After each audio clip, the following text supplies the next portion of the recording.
Hi, my name is James Peinado, and this is our second interview for El Paso Liberty Group. I'm here with Robert Cormell. How are you doing, Robert? I'm doing great. Thanks for having me, James. It was a pleasure. I'm so glad that you had responded to our email, and we're honored to have the chance to talk with you for a little bit. I have a series of questions. I'm hoping to just maybe cover things that maybe could use more elaboration, or you've talked a lot at length about ballpark and corruption. We'll cover that, but maybe cover some other stuff, hopefully, awesome, and provide new insight.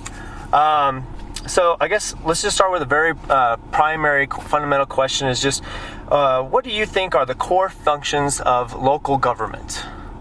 I think their responsibility is to provide infrastructure for our city, roads, and security for the people. And I think that sometimes government wants to continue to build upon the things that they're doing. And I don't think that's a good situation for anybody, but I think that they need to stick to those basics. Those are the important things for our community, and that's where they should lead the charge at. Okay. How would you rate, they're doing a lot of extra things, but how would you rate their job's performance in taking care of those functions that you mentioned? I think we have a great police department. I think we have a great fire department here. I think that our roads, I hear this, continually here in the community from a lot of constituents, and and we can see it as driving around, some pretty big chuck holes in the streets. And I think that just, especially in some parts of town, it's like they're neglected. Mm-hmm. And I think that that's an area specifically that we could do a better job at. Okay. Yeah, because people always say government, if not for government, who will take care of the roads? But that's exactly right. If they don't take care of that, then it's important, and it's especially when a car is usually your second most expensive investment. Mm-hmm. You're driving around and you hit chuck holes and it's tearing your car up, and it's important to have that taken care of. Fair enough. And then. As a mayor, now of course part of it depends on what the city charter says, whether it's going to be a strong mayoral or city manager. Just to remind me, you don't have to elaborate because I'm sure you have, but which one did you prefer? Which side, if anything? There's a couple things that I like the part about having a city manager that brings cohesiveness in between terms of one mayor to the next mayor. Okay. There are some good factors in there, but the way it's being run right now is very, very, very destructive to our city. We have a city manager, and I think that a lot of it has to do with because we don't have a city council and a mayor that understands business well, and what it is to have a return on your investment. Mm-hmm. When you have a city council like that, and I'm not saying every person on the city council does not have a clue about this, but the majority of them don't, and I think they just defer to our city manager because she's the one that's supposed to have all the answers, and in the process of that, she's become one with holding all the cards and making all the decisions, and I think that's very poor, and that has to change with the new mayor. But as far as the overall picture of that, if El Paso wants that, and they go to their city council members and say, we want that put on the ballot, where we want to vote whether we're going to have a city manager or not, it got voted in and needs to be voted out. And that's what I would be for. Put it to the people, let them make the decision. Whatever decision they make, then we do it. That's our responsibility as elected officials. And across the board, looking at the 8 candidates running, we have some variety. Some people have extensive background in business like yourself and Mr. Leeser and Haddad. Then you have other people with more, I guess, government background or policymaking background. What are the benefits of choosing somebody who just understands small business like yourself? Well, I think one of the things, I'll speak specifically for myself, and I think this election comes down to look at where the money comes from. When you have wealth and it's supporting, for a long time we've, a lot of people have made decisions for our city that are the good old, they're the money makers here in town. Mm-hmm. And I think that can be very, very destructive for the community and the people that live here. It represents, the people, period, that have money. And it's not the middle income and down. It's, it's service toward the ones that make a good chunk of the money. And I think for me, one of the best things, I capped my donations at $2,500, and anybody, and we returned some money because somebody had given me $500, and then they gave me another $2,500, and I said, you know what, we've capped our donations at $2,500, so we gave back the $500. I think that that's one area you need to look at in a candidate, and the other thing about me is that I've not only run a business, but I started a nonprofit organization from the ground up. That's like similar to how a city runs. Okay. You have the council, you understand what it is to have a chair and to have your board members, and we did that. We started a nonprofit organization over 15 years ago to serve youth and families here in the community. And so I know what it is to start something from the ground up. I know what it is to make policy. I know what it is to operate a business. And I think that's one of the things that separates me from all those candidates. We've done that, and all of that was done specifically to serve our community. It wasn't so I could run for office someday. It wasn't so. It was done specifically because we love people, we love families, and we know that if we have strong families, we're going to have a strong community. We're going to have a strong state. We're going to have a strong country.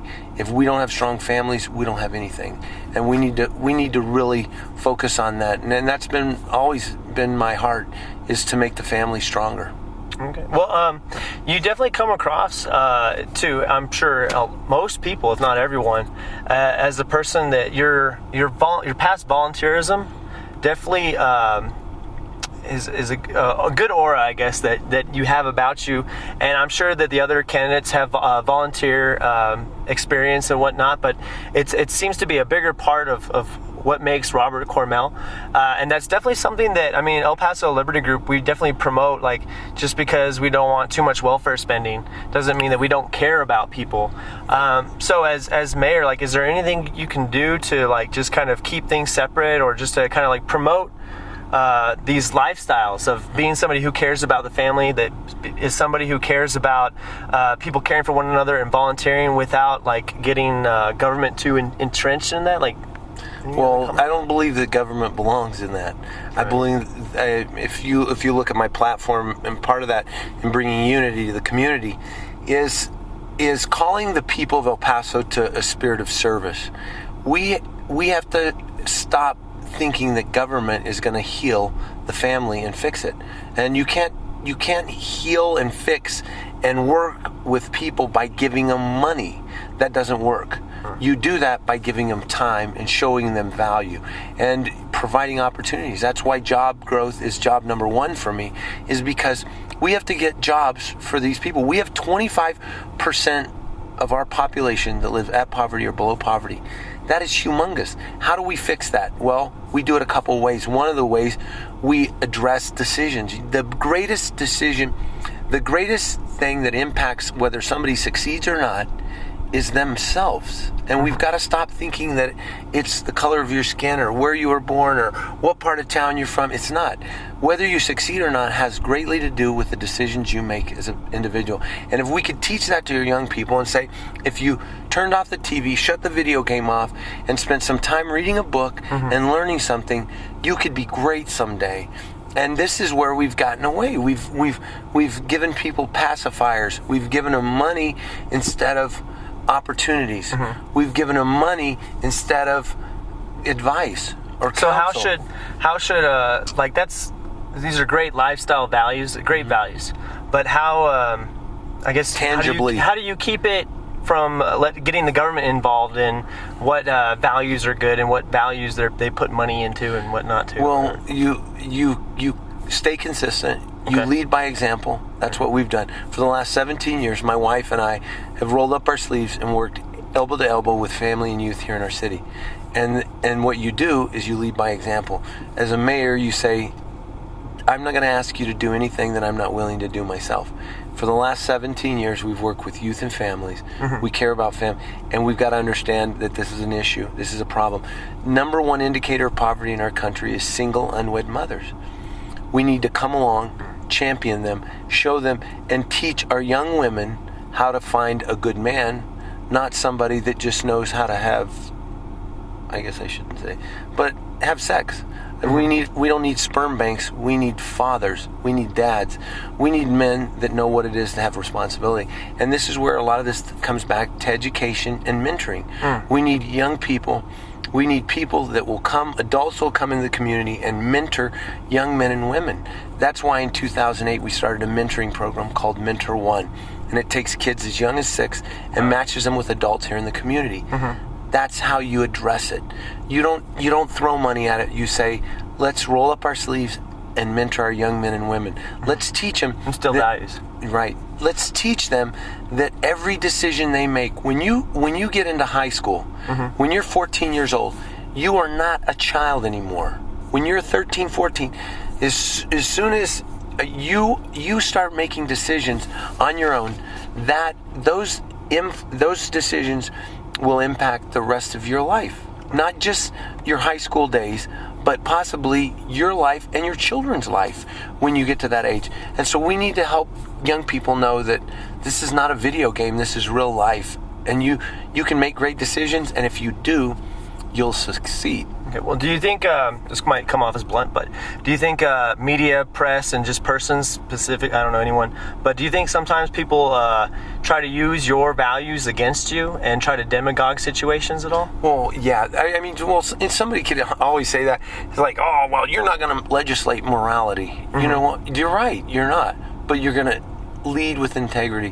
When you lead people are hungry for leaders, great leaders.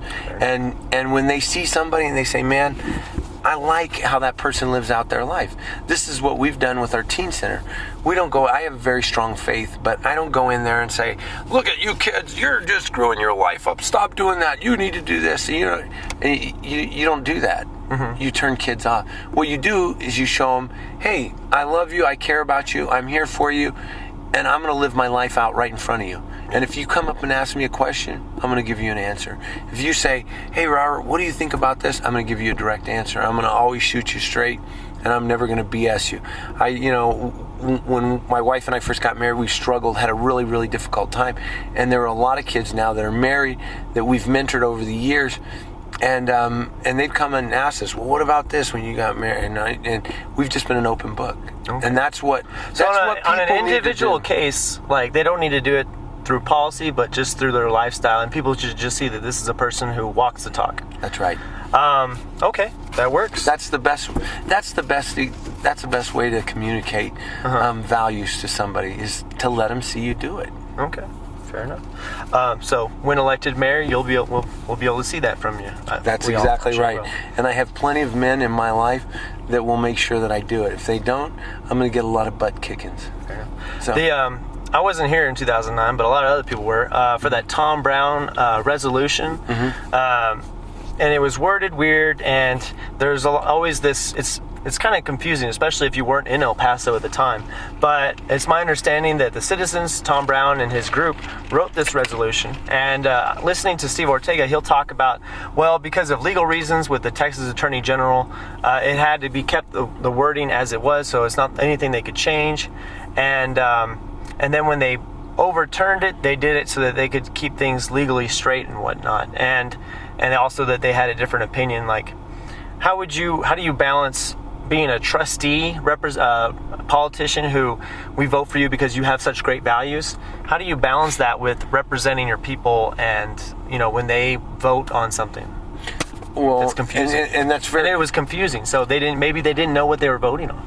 Well, and that's some of the argument too. I believe people understand that, and if they don't understand it, they'll try and seek some clarity on it. But I agree. That proposition was totally convoluted, and it was, you didn't know whether it was coming or going. And that's part of being transparent. If I'm government, if I was your mayor here in El Paso, and that would have come across my desk, I would have said, are you serious? Okay. You want somebody to vote on this, and it's not clear. And separate the issues out. This is what I talked to Beto O'Rourke about. We had a conversation about it, and I said, if you've got people upset, they're bothered about what went down or a decision you made to give benefits to one person or another, the truth is remove all the junk from it, pork or whatever you want to call it, but you move it, separate the issues and say, this is what we're voting on, and make it clear.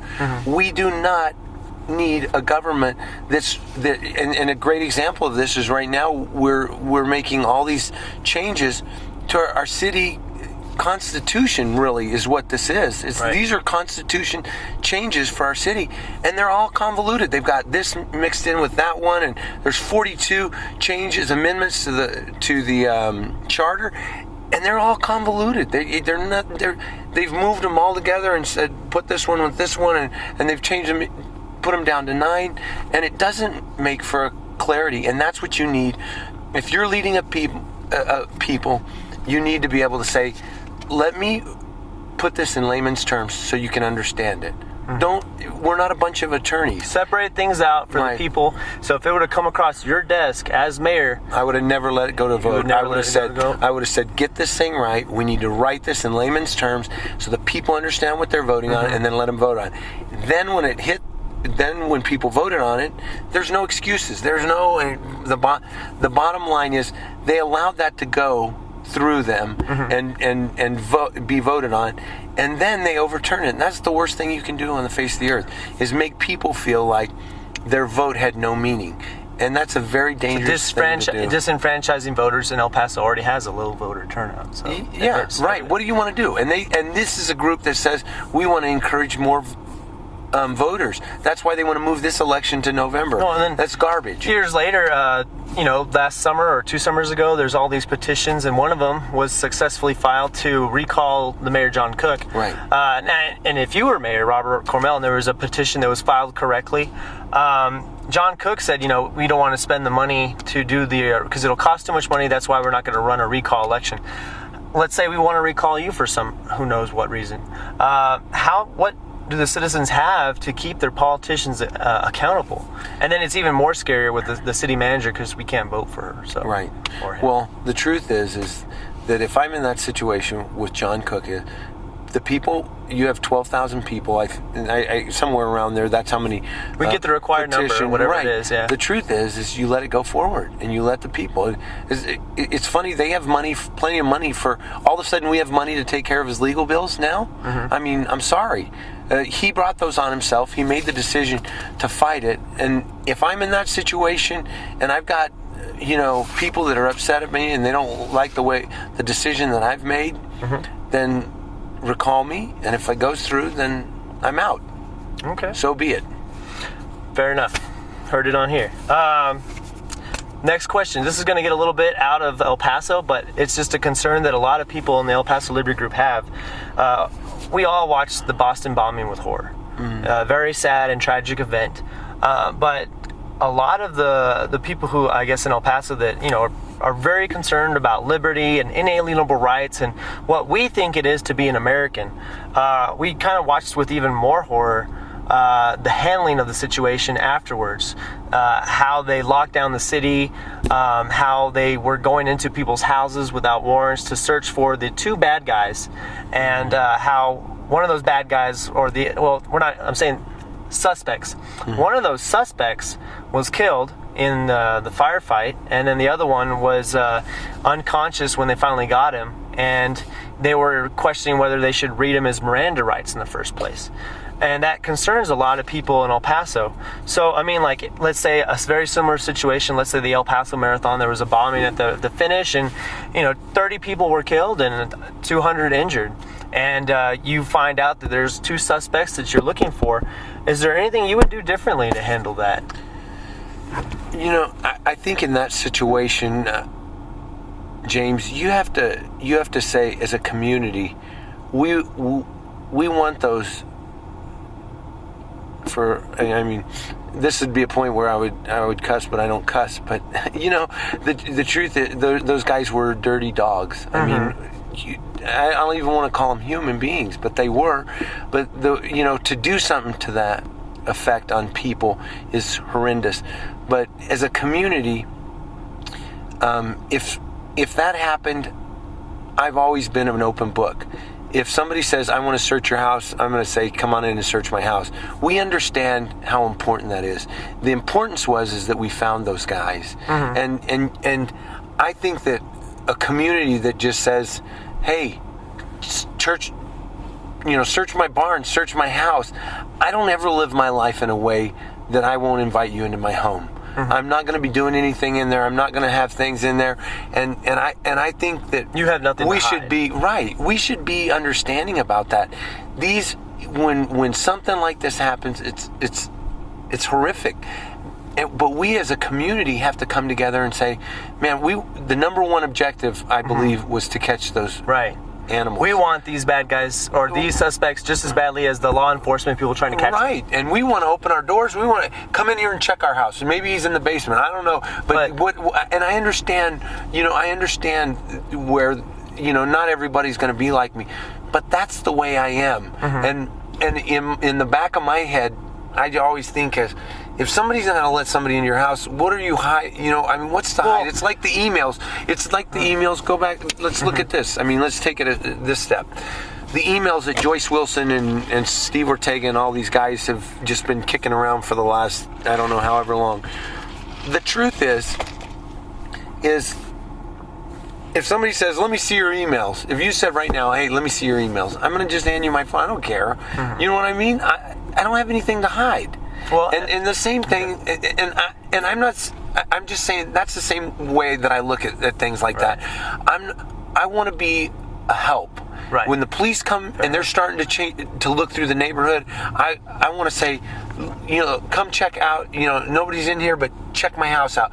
We have as a community have to come together at that time and realize what's the number one objective. But let's say members of the community don't want to, for whatever reason. There's a myriad of different reasons why a homeowner in El Paso, Texas, wouldn't want to let law enforcement come into his house. James, can government force people to come into their house? I know, James. You know what? I always put back everything, and I like the Bible. I think Keep going. I think the Bible is a great example. There you go. If you let's change this a little bit. Okay. If you had a 3-year-old daughter, okay, and she was missing in your neighborhood, and you had saw her 10 minutes ago, and the police came into the neighborhood, and they were looking for that girl. Right. Okay. Would you want every house on that neighborhood checked? I would, but I would be hesitant to say that the government maybe should be able to force into it because it's just an unwarranted search and seizure. And then here's the scenario would be like I'm the father of the household. I'm the one who's the head of the household. Right. Let's say the gunman is in my house and he's got my family hostage and he says if you let anyone in, then I'm going to kill your family. So as the homeowner, it's now my decision, and if I want to say no, you can't come in. I want to let them know that the bad guy's in here, but I also have to make a decision because this is my turf and I don't want to put my family in danger. So I make the call, not the government. And that's right. Well, but go back to the 3-year-old. Do you have kids? I don't. Okay. All right. 3-year-old daughter. You have a 3-year-old daughter. She's missing. She's been missing for 30 minutes, and they know that child, there's a good chance that it's within the neighborhood, within 50 houses or 20 houses of yours. They know if they could just look in every house, they would find them. Right. You know she's in there in one of those houses. Okay. But you have 20 people that say, I'm not letting you into my house. And meanwhile, your daughter is being brutally raped and tortured. Horrible things. Right. And what I do is go back to the Bible. Do unto others as you'd have them do unto you. That's what I would do. That if your daughter, that would be my guiding decision. Because if my daughter or somebody that had killed my family was in somebody's house hiding, and we know that there are many parents that are willing. Just look at this bomber's parents. What does the mom and dad say? Oh man, our sons were good kids. We don't even believe they did it. There's practically video of these young men, carrying out this bombing. Okay. You know what I mean? They had a shootout with police officers. Yep. I mean, there's a lot of There's an amount of evidence that is so right. sure. And so what I'm saying is, as a community, that's when we should say, man, rip the doors open. They weren't looking for an ounce of weed. They were looking for two men. And if your daughter's in that neighborhood, they're not looking for a bag of weed or some cocaine. They're looking for a 3-year-old daughter. Okay. And my thinking on that is, whatever it takes, man. I want people to respond to that. Fair I would enough. love, and I would lead like that. So as a leader, if that child was missing, I'd be sitting on the porch with all my doors open on my house, saying, Fair enough. "Go in." So that'd be leading by example. Exactly. Like my house is open. My house is open, and I believe that if you're my neighbor and you love me and you care about my 3-year-old daughter, you're going to open your house, and whoever doesn't, break the door down. You know what I'm saying? Because that's respect of people. And when you start putting this, and when you have children someday, and I don't have biological children, but we have children that we've raised in this city, hundreds upon hundreds, and they have grandchildren. I call them my grandchildren now. I love these kids. And man, I would be so upset if one of my neighbors said, and I knew that my granddaughter was in that neighborhood, and I would be so upset if my neighbors didn't say, "Hey, open the doors, come on in, whatever you need, let's find this child." I mean, that's how we eliminate things. So fair enough. It's a very complicated issue, but thank you for tackling it. I guess maybe the last question would just be, or second to last question. Policy goals. I get a lot about your values, what you believe in, and how you would handle a very tough situation. But I want to know, do you have any specific policy goals that you would want to accomplish in El Paso? A couple things. We need to have a city government that is more responsive to the needs of businesses here in our community. We've got to have what is called an attitude of playing well with others, and we don't have that. I've gone to many businesses here, and I've said, how does the city government work with you? And they say, man, it's tough. We don't need more regulations. We need opportunities. Any specific regulations that you've had to deal with? I can give you some specifics that are coming down the road. Okay. Smart growth. You're familiar with that. Yes, look at the regulation and red tape on that. It's disastrous, I think. I don't like it at all. Just on a homeowner, let me give you some other ones.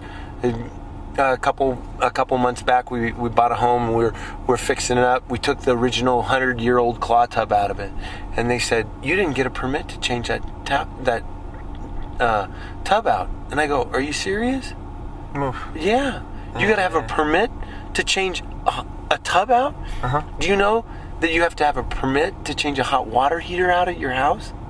I've heard crazy things like that. Well, it's not crazy, but that's an example. When you start doing that, you become like California. And you see right now, California has an exodus of businesses that are coming out of there. They're leaving California because they're being taxed and they're being regulated to death. We cannot allow that to happen here in El Paso. Our property taxes are high enough. We cannot strap on regulations. We will not be an industry-friendly city, and that's what we've got to make it. We've got to make it a city where people say, "Man, I've had my business here, and I love El Paso. It's thriving. I've got great opportunities, and our property taxes might be a little bit high, but we've got a city government that's responsive to the needs of businesses here." And then it goes to the next thing, responsive to the needs of the people.